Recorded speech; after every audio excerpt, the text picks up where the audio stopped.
New Orleans Saints second-round cornerback Alontae Taylor expected to compete for a starting job. Can he win it? What he needs to fix and everything you need to know about the prospect. We got all that and a little bit of lagniappe for you on today's episode of Locked On Saints. You are Locked On Saints, your daily New Orleans Saints podcast. Part of the Locked On Podcast Network, your team every day.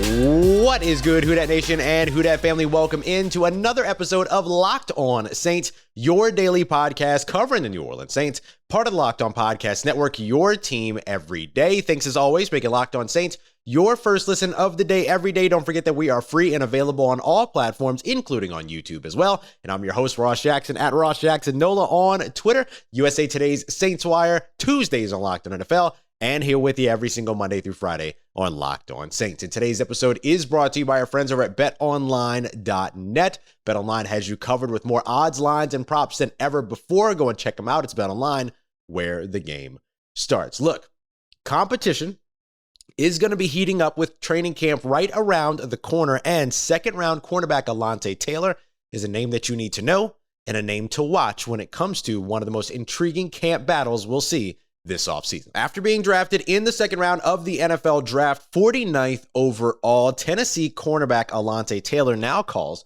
the New Orleans Saints and the city of New Orleans home. And rookie Alontae Taylor should get an opportunity to compete in training camp. If you heard Dennis Allen following the selection in his sort of day two draft presser or post-draft presser, he spoke very specifically about Alontae Taylor being somebody that they see competing at cornerback, and then, of course, being a special team staple as well. So in either case, regardless of what it is that Alontae Taylor does, he should have an immediate impact on the New Orleans Saints going into 2022. So Taylor, who played almost exclusively outside at Tennessee, at outside cornerback, is effectively expected to compete with second-year cornerback Paulson Adebo, who actually had a very good rookie season last year after being drafted in the third round, 76th overall, out of Stanford. If he doesn't get that spot, he'll still be a core special teamer at the very least. There's absolutely no team in the NFL last year that allowed more punt return yards than the New Orleans Saints. They also allowed the second most punt returns as a whole as a team. And some of that should very likely adjust and get better, just simply with the Saints punting less in 2022 as opposed to how often they punted in 2021. They punted third most in the NFL because they had the sixth fewest first downs gained in the NFL last year as well in the regular season. And so you expect the offense to be a little bit more efficient, to produce a bit more, and therefore for the team to punt a bit less. But even still, you're looking at Alontae Taylor at the very least being a star gunner opposite first-team All-Pro special teamer in JT Gray. Now, let's talk a little bit about what it is that Alontae Taylor's tool set looks like. He's got experience in both man and press coverage as well as in-zone coverage, so he's a bit scheme versatile from his time over at Tennessee. I believe he was the 12th Tennessee Volunteer ever drafted by the New Orleans Saints, the second highest outside of course, Robert Meacham, who was drafted in the first round many years ago. He's got great range and speed, 4.36 speed. He also had an RAS score that we'll discuss a little bit later, but it came up over 9, so 9.06. So you know that the Saints like that athleticism, that maybe their metric matches with that RAS metric. He has some technique things to brush up on, though, however, and we're going to go into a little bit of detail about why that's the case here in just a moment. But here are some of the things that he needs to be able to fix. Technique in his back pedal, that's a pretty noticeable when it kind of comes and goes a bit, so that's something to really keep an eye out on. Transitioning from his back pedal, coming out of the back pedal, that's another one to watch in terms of his transition to getting into coverage or trail technique or running downfield, whatever it might be. And then contact at the line of scrimmage. He has experience as a press man corner, but every now and then kind of misses making contact with the receiver because of balance issues, anticipatory issues, whatever that might be. Now, he has great build, right? 6 foot, 199 pounds. He's a phenomenal athlete, and he's got great attitude as well. And he's a former wide receiver, which is something to keep an eye out on because he's pretty comfortable with the ball in the air, looks to make plays on the ball when the ball is in the air.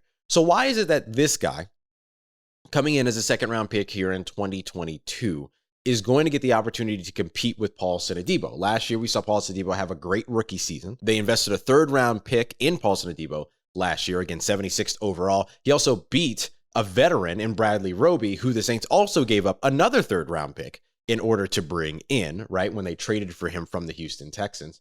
And basically, Bradley Roby was traded for. He wasn't able to start week 1 because he had a suspension to serve for that first week. And then Paulson Adebo came out there week 1, had an interception, played really well against the Green Bay Packers, and then never gave up that spot. He performed like a valuable cornerback 2 in coverage. He was the second most targeted defensive back on the team behind Marshawn Lattimore. He had the second highest, in terms of corners. He was second when it came to NFL passer rating allowed, all these other pieces, right? He had a 9% forcing completion percentage. He did very, very well in coverage. And he also played really well in run support as well. He had the third most run stops for any defensive back on the team behind only CJ Gardner-Johnson and Malcolm Jenkins, who play immediately at the line of scrimmage and mostly within or very near the box. So he was a guy that came in and actually had a better average depth of tackle than Malcolm Jenkins did, despite being further away from most run plays than Malcolm Jenkins was. I believe Malcolm Jenkins was 5.4 yards while Paulson Adebo was 4.5 yards. So he was making stops and he was making them within 5 yards and keeping, the run game contained from his position. So that's something to really consider, right? So why is it that despite that performance, Alontae Taylor is getting the opportunity here to come in and compete? Well, some reasons why include penalties. First of all, Paulson Adebo had more penalties his rookie year for the New Orleans Saints than Alontae Taylor has had in his entire collegiate career. That's a big piece of it. No real competition on the roster for Paulson Adebo to help push his development. This competition may not end in Alontae Taylor winning the spot, but it might end in Paulson Adebo taking more steps in his development, working with Kris Richard, working with Corey Robinson, and competing at his spot. And then Dennis Allen, of course, wants to build his team. Now, there's absolutely no doubt that he had a big part in making sure that the Saints not only drafted Paulson Adebo, but traded up to draft Paulson Adebo. But now you get an opportunity here to make sure that you're putting the best players on the field at key positions. There is, and I can't remember who said this, but it's a long time coined phrase. There is no position on defense that will lose you games with bad play quicker than the cornerback spot. And that's why Dennis Allen is bringing in competition at exactly that spot. The Saints invested 3 of their 3 top selections, really 4 of their 4 top selections, if you include trading 98 in the move for Chris Olave, in premium positions. That's huge for the New Orleans Saints. And this is absolutely no exception. Alontae Taylor is going to get an opportunity to compete, but he's going to have some technique things that he's going to have to clean up before he's really able to step into that role. But no matter what, he'll impact this team in 2022, whether it be at corner, whether it be as a core special teamer. Now, coming up next, I'm going to tell you why Alontae Taylor does have all of those technique issues that he needs to work out and why the New Orleans Saints are comfortable that they'll be able to help him address those question marks. We've got that coming up for you as we continue on with today's episode of Locked On Saints. But first, I get the opportunity to tell you about our friends over at BetOnline.net, the #1 source for all of your sports betting stats and sports info. So make sure that you go and check them out today. You get all the latest sports developments, league reviews, news, including this year's basketball playoffs. You got the MVP in the NBA was just announced, but there's so much more that you can get in on there when it comes to postseason awards. Major League Baseball is underway. And of course, you have the Kentucky Derby as well. So BetOnline is your continued source for all things sports wagering information, from live betting to the playoffs to esports and much, much more. Head over today or use your mobile device so you can check in on all the trends in action and get in on that action over at BetOnline, where the game starts. All right, family, continuing on with today's episode of Locked On Saints. Thanks again for making us your first listen of the day every day. Don't forget to go and check out Locked On Pelicans. Jake Madison doing a phenomenal job over at their show. Make them your second listen today. All right, so we talked a bit about Alontae Taylor, why he's going to be competing, where he's going to be competing, where you might see him play in 2022. Let's talk a little bit more about the player, the person as well, because I will be honest, I haven't seen many players get their roses handed to them on social media more than Alontae Taylor once he was selected by the New Orleans Saints. Now, it was a little bit of a surprise to see him go in the second round. He was widely considered the 3rd, 4th, 5th rounder, a mid-round guy. And so for him to go in the second round, obviously people were excited about that as well. But you saw people talking about his story, his fantastic NIL deal, which included a local cookie store or cookie shop giving out free cookies for every interception he had throughout his year. All these really cool stuff. So much more. And then him like kissing the photo of his grandmother. Like, how much more can you fit in New Orleans than that moment, right? Once you get drafted. So it was really cool, right? And we learned a lot about Alontae Taylor the moment that he was drafted. But I want to talk a little bit about what it is about him that really makes him somebody that is a fit for the New Orleans Saints and why the Saints feel comfortable despite maybe some of the deficiencies that he might have. So let's dig in a little bit here. So what you need to know about Alontae Taylor is that he was Dane Brugler's 10th ranked safety coming into this year's class. A lot of us believe that at the next level, he was going to move to safety. That's still a possibility, by the way. I know that the Saints say that they see him at corner, but if he doesn't work out there, there's an opportunity that they could potentially move him over to safety. Dennis Allen also mentioning that he had some versatility toward the inside as well. So, he has some other options in terms of where he'll be able to impact the game. 6 foot, 199 pounds, 4.36 40-yard dash. That RAS score we talked about earlier, 9.06. So checks all of those boxes in terms of height, weight, speed, athleticism. And he was a 2022 Senior Bowl participant. We know the New Orleans Saints love their Senior Bowl guys. Now let's go back a little bit all the way to high school because there's something interesting here. Baseball, basketball, football were all of the positions that he played, or all the sports that he played. Saints love defensive backs that have played baseball in the past, by the way. He was actually a 4-year varsity player when it came to football in high school. After his freshman year, he was football only the entire way, but he was really offensive focused. He was a 4-year varsity player as an option quarterback. So he finished with over 6,000 career rushing yards, 74 rushing touchdowns as well. He also played at wide receiver. He committed to Vanderbilt and then changed his commitment over to Tennessee, kind of decommitted, sorted around to see what other options he would get. He got offers from Alabama, Ohio State, Notre Dame, and Georgia. Ultimately, he ended up sticking with Tennessee. And in his 2018 offseason, during the preseason, basically, they moved him from wide receiver. He signed as a wide receiver with Tennessee, and they moved him to cornerback. So he's got 4 years of cornerback experience under his belt. This is why he has the technique improvements that need to be made. This is not a situation where you're talking about a player that has played this position their entire life and just simply has deficiencies and an inability to be able to grasp the position. The fact of the matter is that he has some nuanced things that need to be fixed, despite the fact that he's only played the position for 4 years. So the progress that he has made over the course of the 4 years that he's played the position is greater than that of the deficiencies that are still there, or the challenges, improvements that are still needing to be addressed. So he's only played that position full time for 4 years. And now here he is as a second-round selection to a defensive coach that was a former secondary coach with one of the best secondary coaches in the NFL, and Kris Richard, operating as his co-defensive coordinator. This is why the New Orleans Saints are comfortable with those improvements that need to be made. Okay, let's look a little bit more at his collegiate career just to get a little bit more insight here. He had a hamstring injury in 2020. Kept him only 2 games, though. So he's got a clean bill of health outside of that. Otherwise, he had no penalties in 2021, only 5 in his career at Tennessee. This goes back to why is he competing with Paulson Adebo? Paulson Adebo had 7 called, 6 accepted, second most on the team in both of those metrics, and of course more than what Alontae Taylor had his entire career. 89% of his snaps are played at outside corner, allowed only 1 touchdown to 3 interceptions, and 9 pass breakups over the last 2 years. So he was on ball, making some plays over the last couple of years. A 70.7 NFL passer rating allowed in 2021, not bad. Pretty well below what the Saints players actually allowed this past season. 29 catches on 52 targets, allowed only a 55.8% completion percentage allowed in 2021 as well. Now, he allowed over 54 receiving yards in a game only once last year, and it was 122 against Mississippi. That was his only touchdown in that game, was the only one that he surrendered the entire season. 5 catches on 9 targets allowed in that game. So not bad, but just a lot of yardage, and only a long of 50 yards. So gave up a few pretty big plays in that one. So what do you need to watch for in 2022 and over the course of camp when it comes to Alontae Taylor?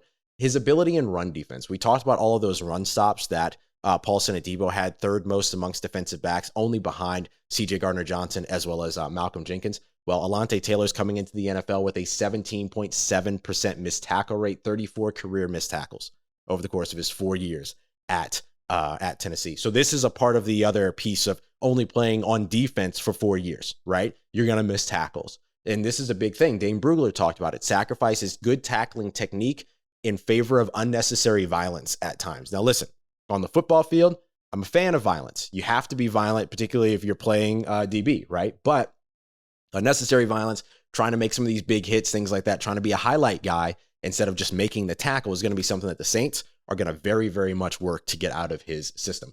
Just for reference sake, because everybody took Marcus Williams one play and turned him into a bad career tackler, Marcus Williams had only a 9.9% completion percentage. So if he drove you nuts, 17.7%, not a great start. So that's something that the Saints will absolutely need to get worked out of Alontae Taylor's system in 2022. But he will get his opportunity to compete. Those are all the things that you need to know about him. We'll see how quickly he can continue to develop with the very, very good developmental coaching staff that the New Orleans Saints have over on the defensive side, particularly for the secondary. All right, up next, what are the best case scenarios for the New Orleans Saints this week? It's Monday. By Friday, what are some of the best case scenarios that could happen for them this week? Well, one of which comes down to signing Jarvis Landry and getting a lucky roll of the dice around the London game and the NFL schedule. So we're going to break all of that down as we continue on and wrap up today's episode of Locked On Saints. All right, but before we get to that, summer is here, which means you're going to want to do everything you got to do to get that summer bod ready, right? Me, not so much. Can't fix this, but Built Bar helps out a ton. So go and check them out over at Built.com, the best tasty protein bar on the market, the protein bar that tastes like a candy bar. And they've got the Built Puffs as well. If you haven't tried those out yet, cinnamon churro, you've got banana cream pie. I mean, just some incredible flavors in the world's first protein-infused marshmallow covered in 100% chocolate, just like every other bar as well. And if you haven't gotten the opportunity to try Built Bars just yet, maybe the best thing for you to do is head over and try the mixed box so you can get a few different bars of a bunch of different flavors and try them out. That'll include mint brownie, peanut butter brownie, coconut almond, cherry barcia, cookies and cream, like all these really incredible flavors that sound like they should be absolutely packed with sugar. But with most of these bars, you're talking about 130 calories, 4 grams of sugar, 4 grams of net carbs, 17 grams of protein, though. They don't make them any better than this, y'all. I keep telling you. Go ahead and check them out. Built.com. Don't forget to use the promo code LOCKED15, LOCKED15. Use the numerals so you can get 15% off of your next order. It doesn't matter if it's your first or your next. It's 15% off with the promo code LOCKED15 at Built.com. Let's get it, Who Dat Nation. Wrapping up today's episode of Locked On Saints with the best case scenario. Looking ahead throughout the rest of the week, what are some of the things that the New Orleans Saints can either get done or have happen in their favor to continue the momentum that they've had since the NFL draft, right? Landing Chris Olave, landing Trevor Penning, getting these big-time playmakers, these guys that are going to make a huge difference on offense, following that up by bringing in Tyrann Mathieu as well last week. And now, can they keep this momentum going ahead of rookie mini camps and everything that begin, or at least the optional mini camps beginning here in just a few days? And there's a couple of different ways that they can do this. First of all, I want to start off with the signing of Jarvis Landry, wide receiver, formerly of course, LSU first and foremost, but also formerly of the Cleveland Browns most recently. So all the way back, the week before the draft, I guess not all the way back, but just a couple of weeks ago, it basically became clear that Jarvis Landry's options when it came to free agency were the Cleveland Browns and the New Orleans Saints, that there were other teams interested, but it looked like he was going to make a decision between the two of those teams per Ian Rappaport of NFL Network. Now, there, of course, can always be that last-second team that jumps in. This happens all the time. We saw it with Marcus Valdez-Scantling, endless names. So there's no guarantee here that it's only between these two teams, but things are looking really good for the New Orleans Saints if that ends up being the case. And here's why. According to Cleveland.com's Mary Kay Cabot, it seems that a Jarvis Landry return to Cleveland and the Browns is very unlikely, citing that the third-round selection of Purdue wide receiver David Bell is the most telling sign. They believe that David Bell, even though he can play outside, will likely play in the slot early, therefore making Jarvis Landry expendable for the Cleveland Browns. Quote, "It appears the door is closed on a Cleveland return." So that means that for the New Orleans Saints, if it really came down to the Browns and the Saints, the odds to the Saints are getting better and better in terms of landing Jarvis Landry. Now, there are other teams that should be interested. The Cleveland Browns, for instance, who just recently traded away Hollywood Brown. You could see maybe the Tennessee Titans getting involved in there as well. They traded away A.J. Brown. Yes, they drafted Treylon Burks, but perhaps they could look for another slot guy, kind of like the Adam Humphries mold, perhaps. So There are other teams that can certainly get involved in this conversation, but the New Orleans Saints have already hosted Jarvis Landry for what was more like a kind of informational meeting, if you will, kind of gauging would you fit, would you not. So depending upon how that meeting went, the Saints and Jarvis Landry could potentially reopen contract negotiations or officially open contract negotiations more accurately, because it didn't seem like contract negotiations were really a part of that last visit, and then potentially march out a starting wide receiver unit next year of Michael Thomas, Chris Olave, and Jarvis Landry, which is far improved from what they put out on the field last year. And then those guys that were starters last year, Deontay Hardy, Marquez Callaway, Traquan Smith, they become your depth. And Deontay Hardy, Marquez Callaway probably seeing the field quite a bit, right? Rotating with some of these other guys. And then you have the competition for the remaining spots that could also heat up, or even potentially the last 3 spots. You could see somebody maybe competing for one of those. So that's one way that the New Orleans Saints could continue their momentum moving forward. Another way would be signing running back Sony Michel, who was the Rams rushing yardage leader last year. He visited last week. He would be a great get for them, especially with the question marks around Alvin Kamara's availability, particularly early on in the season. So signing Jarvis Landry, signing Sony Michel, those would be great ways to keep the momentum going this week. Another way to keep the momentum going is going to be with the NFL schedule release, which is set for just a couple of days from now. So the Saints are going to be playing against the NFC South, the NFC West, the AFC North, and then their 17th game is going to be against the AFC West. And for all non-division teams that are, they're scheduled to play full divisions in a couple of occasions, it's going to be second place schedule. So what that means is the Saints will have home games, of course, against the Carolina Panthers, Atlanta Falcons, Tampa Bay Buccaneers. They'll have away games against them as well. They'll be home against half of the NFC West and half of the AFC North. So they'll face at home and host the Rams and the Seahawks, the Ravens and the Bengals. So those are your NFC West and AFC North home games. Those away games are going to be the 49ers and Cardinals in the NFC West, and then the Browns and the Steelers in the AFC North. And then finally, their AFC West second place team. Remember, you're kind of rotating throughout all the divisions each year and then alternating home game, away game when it comes to that additional 17th game. That's going to be second place AFC West team. So that will be the Raiders in this case. So then they will end up also having the NFC North second place team, which would be the Minnesota Vikings. That's the game in London. And then the NFC East second place team will be the Philadelphia Eagles. So they'll be playing the Philadelphia Eagles for the third time in a row on the road, third season in a row on the road. Okay. Speaking of that Minnesota and London game, this is how the New Orleans Saints can really continue some momentum here. Remember, the London game against Minnesota is going to be October 2nd. That's going to be week 4. So it's too early for a bye week. The earliest bye week that you can get is going to be week 6. So no bye week before, no bye week after. So best case scenario, when you're watching the NFL schedule release later on this week, is for the New Orleans Saints to have a week 3 Thursday night football game, the week 4 game in London, and then a week 5 Monday night football game. So usually the Thursday night games start week 2. Actually, sometimes they start week 1, right? Sometimes they'll have kickoff games the first week. That could still very much be the case. So this would allow the Saints 9 days between their Thursday game and then the Sunday game in London.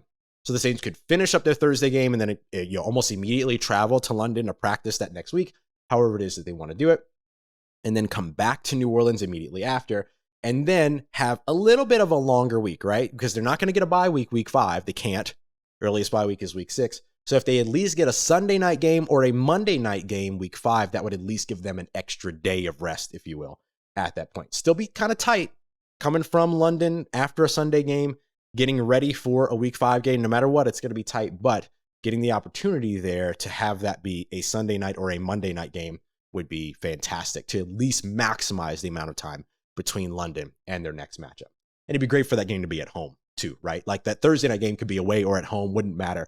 Just to give them 9 days between Thursday night and the London game would be great. But if that Monday night game is at home, that would be really, really helpful. Or that week 5 game is at home, whatever it ends up being, that would be really helpful. So those are some ways for the New Orleans Saints to win their week. We're going to start doing this every week, by the way. We're talking about the Saints winning their week every Monday. And then we'll revisit on Friday and see, did it happen? Did they get it? Did it work out? Because we'll have to see. So we'll be talking about schedule release, of course, breaking all that down. We'll get to our early record predictions, all of that later on in the week. But tomorrow we're going to talk to DeMarco Jackson, the electrifying linebacker coming from Appalachian State, the 5th round selection for the New Orleans Saints. What is it that he brings? Will he see some snaps on defense? And the free agent that might have lost because of the DeMarco Jackson draft pick. We'll talk about that tomorrow as we continue on with another episode of Locked On Saints. I appreciate you as always for making Locked On Saints your first listen of the day. Now go and check out Locked On NFL. Today you get me talking to Kevin Ostreicher about the Tyrann Mathieu signing. And then tomorrow it's Luke and I for Tuesday's episode as well. So check out Locked On NFL, all the news you need around the NFL in less than 30 minutes. Appreciate you as always, making me a part of your day. Don't forget, for everything you need in between these episodes on your New Orleans Saints, make sure that you follow me on Twitter at Ross Jackson, NOLA. Hit me up, let me know how the family's doing, let me know how you living, let me know how your mom and them. And trust you, that nation, I'll holla at you.